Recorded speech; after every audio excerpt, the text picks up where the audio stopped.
Hello, everybody, and welcome to Everybody Pulls the Tarp. My guest today is entrepreneur and author Jeff Lopes. Welcome to the show, Jeff. Thank you for having me, brother. This is we met about 4 or 5 weeks ago, and it's been some great dialogue back and forth over the last 4 or 5 weeks. So I appreciate having me on. This is going to be a fun little conversation today, brother.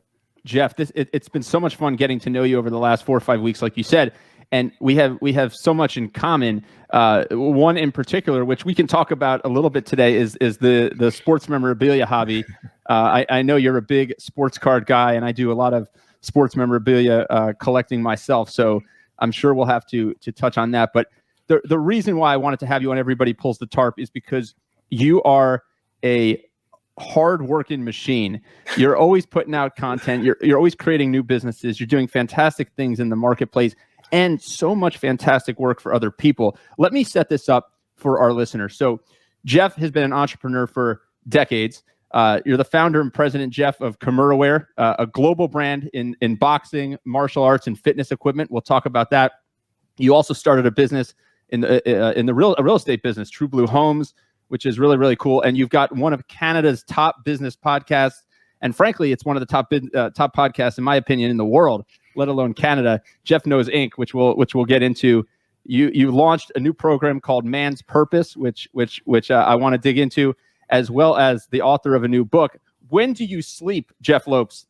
It's funny because I just had this conversation earlier today. I'm a type of person where I'm up at 4:30 every morning. And then there's a reason for that. It's not like I like to be up at 4:30. I'm up at 4:30 because I find I need to create that space in the morning to get as much accomplished as in the morning. That allows me to have my 3 to 7. So I like to try to be home every day. Some days it doesn't always work out, but I try to be home from 3 to 7 every night. And I try to have dinner with my family every night. And in order to be home at night, I sacrifice myself in the morning. So sleep is something, to be honest, it's something I've struggled with. It's something I've struggled with for years and years because I try to be resting by 9:30, 10 at night, but I mean, sometimes I'll be up at 2, 3 in the morning and my mind's racing and it's like, okay, I got to get up. So sleep is something where I've struggled for years, and finding the time is not easy, right? That's something I think we all try to work on, right? We all have 24 hours in the day. I always say to people, it's how do you use the 24 hours, right? There's nobody out there who has this hack or a cheat code to get more hours in the day. We all have 24 hours in the day, and it's how you use it. I'm a morning person, Jeff. You mentioned getting up at 4:30. Have you always been a morning person, or was it something you needed to reconfigure your body to do? This started about 11 and a half years ago. So it's been pretty much part of my fabric now for a little over 11 years. And it's something where I adjusted. I realized that for me to be able to accomplish what I want to accomplish, I needed that extra hours. So I put it part of my routine. I'm very routine. I'm very blocked into my schedule of what I accomplish every morning. And I try to figure out a 2-hour gap of work in the morning. And I find that is so precise, that time to work in the morning. So after I do my morning routine, I have a gap of around 2 hours. And for example, this morning I was editing a podcast for 2 hours. So the night before, will fill in those 2 hours with something that I'll speed up the rest of the day and take a lot of time off the rest of the schedule for the rest of the day. So blocking in time in the morning to accomplish big tasks is a huge part of me. So by 9 in the morning, I've already accomplished one massive task for my day, plus my morning routine. I don't know if you've read the memoir by Phil Knight, the founder of Nike, called Shoe Dog, but it's a fascinating book. Sometimes it's a nonfiction book, obviously, but it reads like a fictional story because some of it's so unbelievable. The work that Phil Knight went through as he was building Nike into what it is today. But one of the things that was so consistent throughout the book was every night he would sit down in this recliner with a good old-fashioned legal pad, and he would write down what his priorities were the next day. He would kind of center tomorrow, tonight, if you will. So it sounds like you do something similar. You figure out what you're going to hit when you wake up. Yeah. So through the night, the evening channels, for when it comes to actually coming close to bedtime, I'm constantly either emailing myself. So in the morning when I pop up my email, I have my whole list of emails, or I'll journal. I'll grab a book and I actually journal, and I'll write down what I went through to the day to kind of clear my head. I use that as almost like a clearing process. And I also things I want to accomplish throughout the rest of the week. So if something pops in my head, an idea, I'm constantly writing it down. And because I'm always on the go, I actually use the recorder on my phone. So there's plenty of times I'm driving or I'm going somewhere and I'll actually think of something, knowing that if I don't record this on the spot, almost like an artist, I'm going to forget it in 2 seconds. So I'll actually just take out my phone and I'll record what I'm saying. So later on in the evening, I'll be able to jot it all down and I'm set for the next day, setting my schedule up that way. So Jeff, I want to know, when did you start your first business? The first business, it was actually a sole proprietorship business. I started when I was 17. I registered a company when I was 17. I did that it was a security company. We did that for about a year and a half. And my parents were up my rear because I was really focused on that. I wasn't focused on high school, finishing my high school. And I ended up selling that until this day. The gentleman that bought that company off me still runs the company. It's called Strictly Security Services. And then at 19 is when I first started my first consulting fitness business, which was called Millennium Bodies. That was the first real corporation I started. And then from there on, it's just been a vast of starting and exiting till I founded Kimurawear in 2006. So you founded Kimurawear in 2006. You talked about the business that you registered in at the age of 17, much to the chagrin of your parents. But as a kid, were you out there selling lemonade? What were did it just turn on one day when you were 16 or 17? No, this is something I think we talked about. In my family tree, there was really no entrepreneurs. My grandfather was an entrepreneur back in Portugal. So I was always admired when we go spend time in Portugal in the summers and whatnot. I would always be just seeing his freedom, seeing this guy at that point in his when I was a kid, he was in his 50s or 60s with 2 cell phones back then. And just, he was always living a great life and always free. And it was something that always interested me. And then I guess that natural hustle, we talked about this prior, where when I was 12, 13, 14 years old, my dad would drop me off at a sports card convention or show on weekends. And I would go with $20 in my pocket and open packs and sell them and deal and wheel and come back with $100 and that'd be my spending money for the week. So I always had that natural hustle. And I think we get this conversation, something we actually talk about on a regular basis is, are you born an entrepreneur or are you taught an entrepreneur? I do believe you could be taught the skills. I do believe you could learn the lessons, but the natural hustle, that drive that takes the be successful. Like we talked, how many people start a podcast? How many people actually continue a podcast? Is that drive when things are not going great and just, you know what, I got to keep going. I got to keep going. That drive. I think that's built in you. It's almost part of your fabric. It's who you are as a character, right? And is that passion? Is that just the passion that you identify something that you connect with, that you're passionate about, and that's what drives you? Yeah, I think that's a huge part of being an entrepreneur is you have to find something you have a passion about. And if you once you find your passion, you create a purpose for that passion. Once you create the purpose for a passion, now you wake up every day and you have a reason to do it, right? If you're not waking up every day, and that's the whole idea of being an entrepreneur. If you're not waking up every single day and doing something you love, then what's the purpose of doing it? Well, it's interesting, right? It's the purpose. You talk a lot about purpose, and I talk to entrepreneurs all the time, and they say, I didn't necessarily sit there with a whiteboard and try and come up with a company because I wanted to make money. I actually was, just perceptive of problems and challenges that I would run into throughout the course of my life and say, I could do this better, or I want to, or there's nobody doing this and I want to fix it. What are your thoughts on that? Yeah. I mean, some of the greatest companies have started from a need, right? Somebody finds a need in the market and they create a solution for that need. I think some of the biggest companies in the world are always in that purpose, right? You find the solution to somebody's problem, and then that's when you actually turn into a profitable business. But there has to be a passion there, because you could find a solution to a problem, but you don't have an interest or a passion to do it.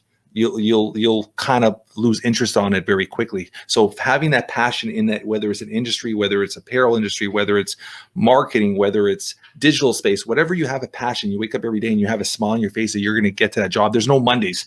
It's 7 days a week. You're not looking at, oh my God, it's the weekend. No, it's Saturday. I get up, I still work. There's 7 days a week. I still maximize all 7 days to the max. And I'll be honest with you, since March 18th and when the pandemic hit, and you're aware where I started the podcast, I started a program, I started back to school, I put pen to paper, I wrote a book.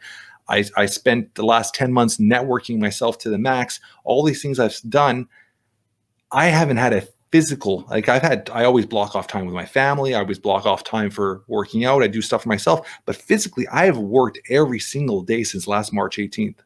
I've done something work-wise strictly every day since March 18th. You have to enjoy it as much as sometimes it's a struggle mentally. You still have to enjoy it to be able to wake up every day and do it. You have to enjoy it to be able to wake up and do it. You sure have put that to work, Jeff. Let's talk about starting some of these companies. Okay. You and I have talked about the show is called Everybody Pulls the Tarp. I've got this everybody pulls the tarp mindset. And, nobody seems to pull the tarp more than entrepreneurs when they're starting companies. You talk to entrepreneurs and they're doing everything, right? If they're working a store, they're setting up the inventory, or they're doing the inventory, they're working the register, they're doing the marketing, they're doing the finances, everything. They're doing everything. So when you start talk a minute about that. When you start when you start the business when you're 17, is it you by yourself? You're doing everything out of the gates?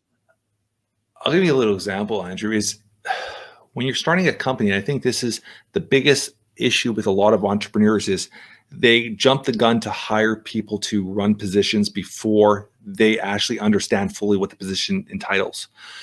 And I'm a strong believer that as a leader, you don't, and I always say this, you never want to be the coach, you almost want to be the captain of the team. What I mean by that is you want to be the one on the ice playing with your team. So pandemic hit, perfect example. My main company, Kimurawear, the gym's all closed. We had to let our staff go. So I had to let my staff go on EI. They were home for a little while. The company still had to do online sales. I had to figure different ways to make the company still flow and run. When that was happening, if I wasn't able to do all the functions, whether it was this mock-ups or artwork or packing or receiving or emailing or website, if I wasn't able to at least understand the basics of each position and be able to still run it, the company would fail. So I think it's a very important lesson. And I think 2021 was a big eye-opener for anybody that runs a corporation or a business. If you don't understand your day-to-day operations, and if a situation happens where somebody quits or somebody leaves, or you're put in a situation where you have to let your staff go for a little period, that company is doomed to fail. So I think it's doomed to fail. I think it's very important that every entrepreneur know how to pull a tarp, essentially how to do every single position in that business and be comfortable doing all the positions in the business when needed to. Now, when you're searching for people, when you start expanding your team, right, and it goes from a business of 1 or 2 to a business of 50, a business of 100, 200 plus, and it keeps going. How are you identifying the right people to join your team? Because they might not share. Do they share your passion? I'm almost going to answer my own question here, right? Because I don't know how you could ever find someone who's going to share the passion the way you do. So I'm curious how you do that. How do you find people? You'll never find that. I mean, that's just rule number one. You'll never find that. But at the same time, too, you find people that build and fit the team. And I can't explain that enough. And I always try when I'm talking to other entrepreneurs and I'm trying to help them. I coach other entrepreneurs. I'm trying to help them build their own team. I say you have to run it as a sports team. And what I mean by that is you look at, for example, a hockey team, there's 4 lines. So you have your first line, second line, third line, fourth line. The first line's your all-stars. Those are the ones that are going to score the most goals, have the most ice time. They might be paid the most. But the fourth line is just as important. And as long as the whole team has the end goal where they're all working together for one end goal to win the championship, everybody's on the same alignment. So everybody has to be, everybody's never going to be the same. There's going to be certain people that are stronger in certain positions. Some people are better with communication. Some people are better with sales. Some people are better with indirect face-to-face communication with their customers. You just have to be able to put people in the right positions where they're going to succeed and then figure out and make everybody understand this end result. Everybody's looking for the end result to be able to win something all together. They all have the same end goal. As long as they're all on the same page and also have the understanding, be honest, as an entrepreneur, you have to have an understanding that everybody realizes if they're not pulling their end, there's somebody right there to replace them. So as long as you're understanding that it's running like a team and everybody's on the same page, you'll be successful. So it's incumbent upon you as the leader of these businesses to make sure everybody understands the end goal. Yeah, and 100%. What I'm saying is that's why it's always important to say that you're not a coach, you're the captain. What I mean by that is being the captain, you're leading by example. So as long as you're leading, you're pulling the tarp, as I like to say. That's what it is. That's what it is. I mean, reality is when the pandemic hit, and I had people here like I was unloading trucks. You do what you have to do to keep the business surviving, right? So that's just the way the reality is. And as long as you're comfortable doing that and comfortable being able to lead them in the right direction, I mean, people are going to follow you, right? They sure are, right? People want to be led by people who are leading by example, and I truly believe that. That's what I believe this TARP mindset is, right? That a CEO, if he or she has to go make photocopies, they're going to go make the photocopies. If something needs to be 100%. done, it's going to be done. I've told you. I mean, the inspiration for this "everybody pulls the TARP" mantra, which I've lived by for the last 17 years since working briefly in minor league baseball, where I thought I was going to learn the front office of sports, but I ended up parking cars, driving players to the airport, setting up moon bounces, dressing as the mascot, and pulling the tarp. It taught me again that the best organizations, the best teams, the best leaders are inundated with these people who are willing to do whatever it takes and don't necessarily look at a job description and say, "This is my job. This is your job." They say, "What do we need to do?" Exactly. And that's the mindset, right? So as I think about entrepreneurs, to me, entrepreneurs are part and parcel to that mindset, because you start off on this lonely island, unless you've got a co-founder or a business partner, but oftentimes you're starting by yourself. Yeah. And you're trying to figure this thing out, and you have some ups and you have some downs. Talk about some of the adversity when you were starting these businesses. How did you navigate times when you start to have doubt? You have to be creative. I mean, doubt is always going to creep up. I mean, you're always dealing with. I think there's a topic that a lot of people don't talk about is the mental health with entrepreneurs, because you're put on this pedestal that everything you do has to be successful, and when it's not as successful, there's dark times. Don't get me wrong. Like, there's times when I sit there, and I've physically never really worked for nobody since I was 19, but there was times when I sit there, I'm like. And it hasn't been for a while, but there was times when I sit there, I'm like, man, I just want a 9-to-5 job. I just want to come home and not have the stress. I don't want to take this home with me. So there are times when you question a lot of stuff. And I think being an entrepreneur is not easy, but the reward at the end of the tunnel outweighs the negative aspects of it, because that financial freedom and having an understanding of what an entrepreneur truly is. If you're an entrepreneur and you have a core value, understand your core values, understand what your purpose of being an entrepreneur is and what the end result is. Like, I measure wealth with freedom, and you're looking at it where I'm going to work all these hours, but this also allows me to have the freedom to do A, B, C with my family. So having an understanding about that. And when you're going through times, I mean, there is plenty of times that you as an entrepreneur have to quickly reshift and reevaluate what you're doing and be able to angle differently on the spot. I mean, with Kimurawear, this company has altered and changed. I could honestly tell you probably 7-8 times we've reshifted the brand. We started off as an apparel company. From there, we quickly realized that we didn't have the funds to compete with these big companies that were spreading so much money towards these athletes as sponsorship.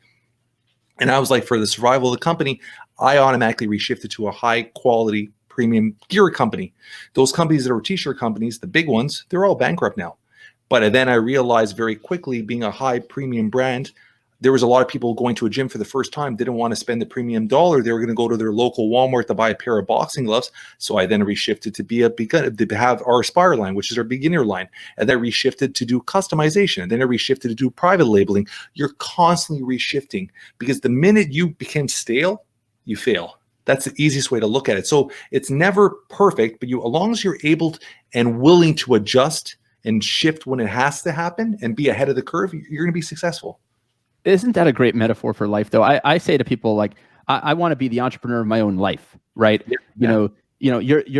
I want to, I'm an entity, right? Andrew Moses is an entity. Andrew Moses needs to adapt and change and rebrand and adjust and take on new challenges and continuously get better. It's kind of like, a metaphor for life. It's funny. I was just listening to Gary Vee the other day. He had this little post, and he goes, a lot of people were ripping into him because he changes his mind so much. And he had a great post, and he said, me changing my mind is not me changing my original thoughts, is me growing.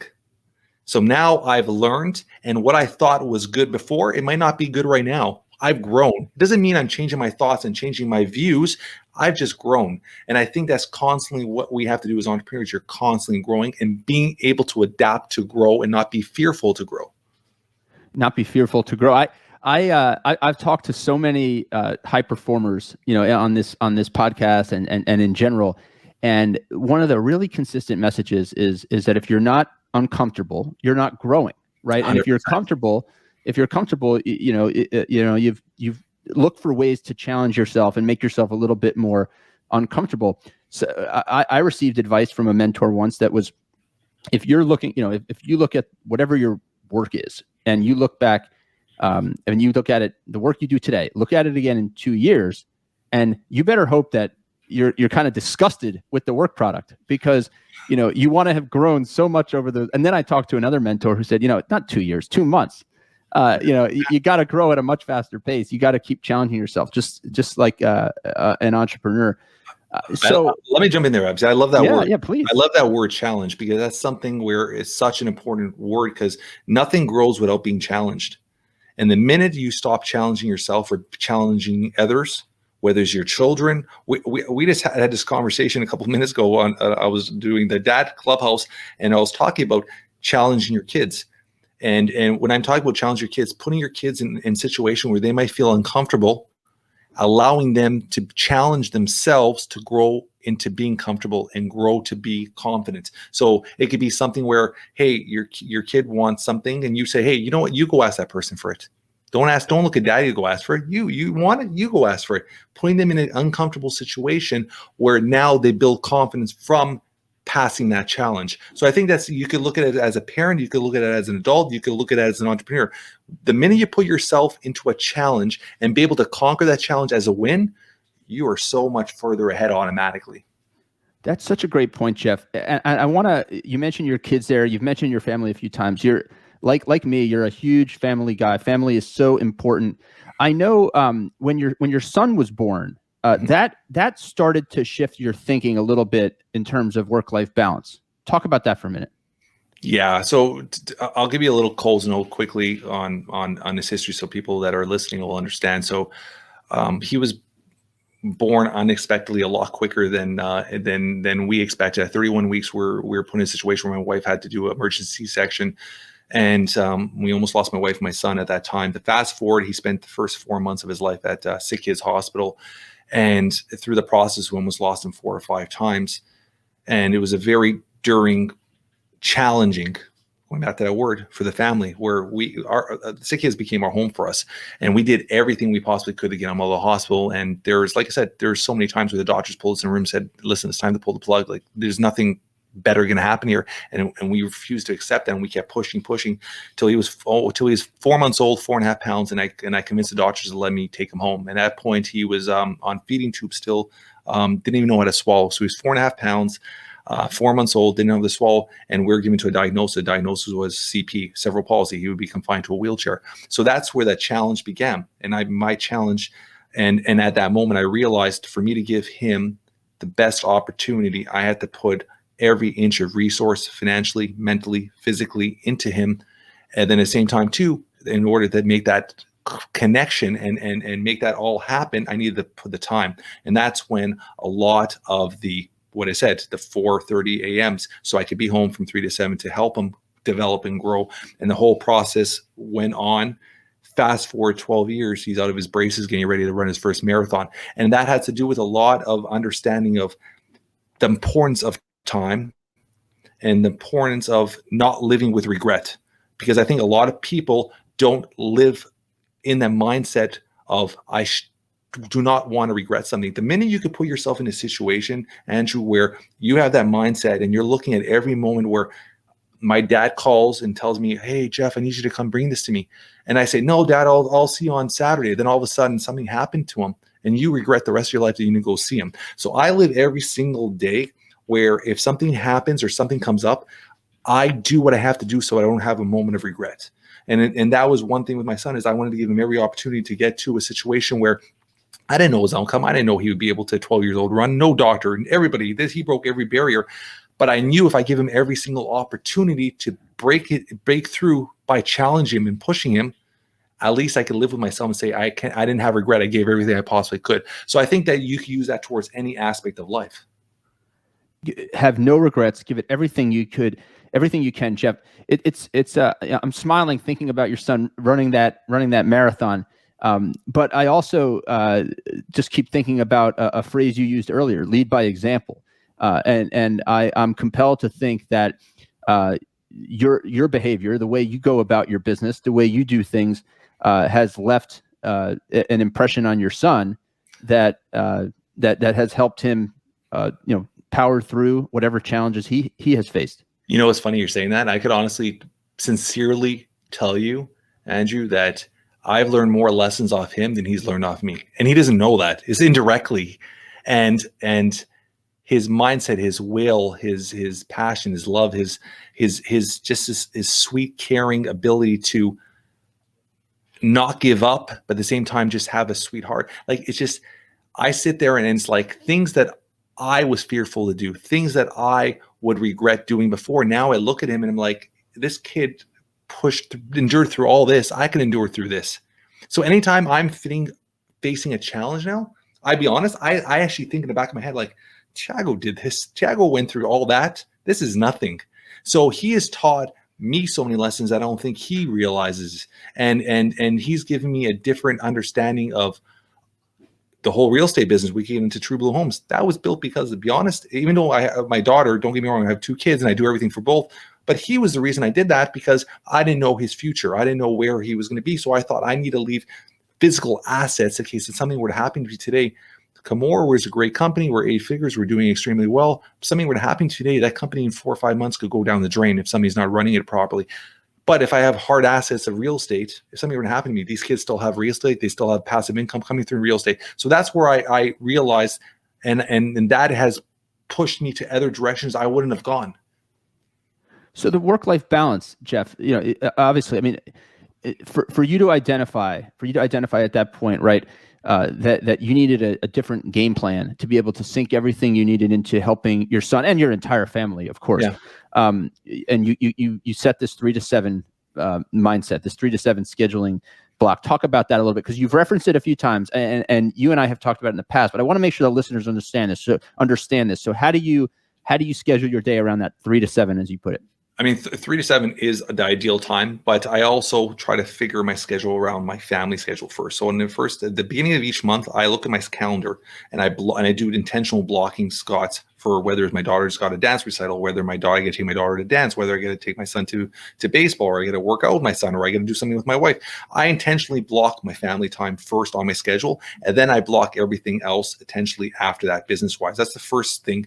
And then when you're looking at your schedule, is intentionally, you have to sacrifice to be able to benefit from something. You have to sacrifice something else. It's just the way life is. And you're not going to get everything you obviously want, right? So I would love to have a successful business and be able to stroll out of bed at 9 o'clock every day. It's not the reality. You need to put time into everything to see everything grow properly. So that is what we talked about earlier, the sacrifices of being up at 4:30, being able to intentionally put a schedule and place all these things in the AM, so I am able to succeed and be free in the PM with my family. So being intentional with your time and blocking time and focusing and studying your schedule is so important. So how do you do that with your team members and colleagues and business partners? Do you tell them, hey, this is family time, or do they just get to know that over the course of the years? Yeah, so I don't have any business partners, but yeah, this is something where over the years of staff and everybody, they people get accustomed to understanding what my priorities are and where I have to be and what I aim for, right? So as long as everybody's on the same page and they understand that, and being around me for a couple of days, you'll get that pretty quickly when my priorities are. Family's first, no matter what.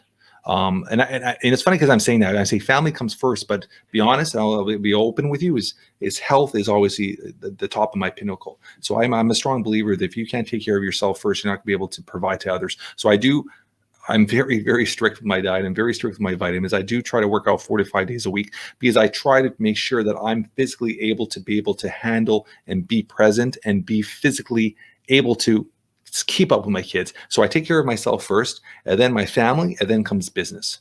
That's the kind of the pinnacle, the pillars, if you want to actually look at it. And for you, it all comes down to that scheduling and the prioritization. I love what you said there earlier, Jeff, about, if you want to do something, you have to sacrifice something. You can't just keep piling more on top.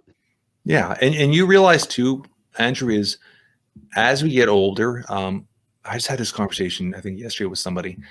I'm 44, and if I live a full life, I might have already lived half my life. And you actually, when you start thinking about that and you sit there and look at your parents, which I'm very lucky, I still have both my parents and they're still healthy, but I look at my parents, I'm like, their time is coming too. So you start actually understanding the importance of time and the importance of how valuable and how important understanding time, appreciating time, and making the most of your time. You start understanding that there's a lot of things in your life that shouldn't be there. And you start quickly realizing very quickly what parts of your schedule could be put aside, which people in your life shouldn't be there because they're just bringing you down mentally, physically, spiritually. Get rid of them or put them aside. So you really start, once you understand that and understand the importance of time and understand the importance of who you should have around you, who's going to bring up your spirit, who's going to add positivity to life, who is going to help you get to the next level, and who's going to bring you down, and be able to push those people aside, you realize very quickly you do have a lot of time. You have time to do everything. You just have to manage your schedule and get rid of all the negativity and the negative people in your life. Jeff, before we wrap up, I want to talk about just one more thing. I want to talk about the man's purpose and your new book. So talk to me about man's purpose. This is super cool. So with the man's purpose, the whole idea of this all is, I've been an entrepreneur for 25 years. So, and in the last 3 years, I've worked with tons of entrepreneurs, coaching them, helping them. I never charged a penny. It was more of just me giving back and seeing the joy of young entrepreneurs succeed, grow. And I've helped some entrepreneurs get to 7-8 figures. And when the pandemic hit, I realized very quickly that the coaching world, when I actually started trying to brand myself, was so flooded. It was absolutely flooded because everybody seems to be a coach nowadays.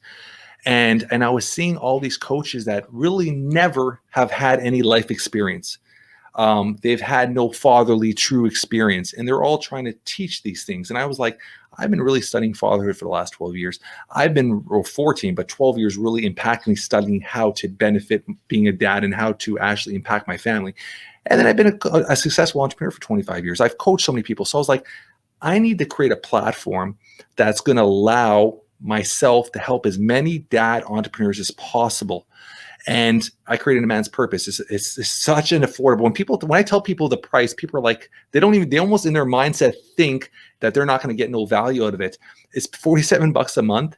I coach once a week, a group coaching, and I'm actually physically there coaching you.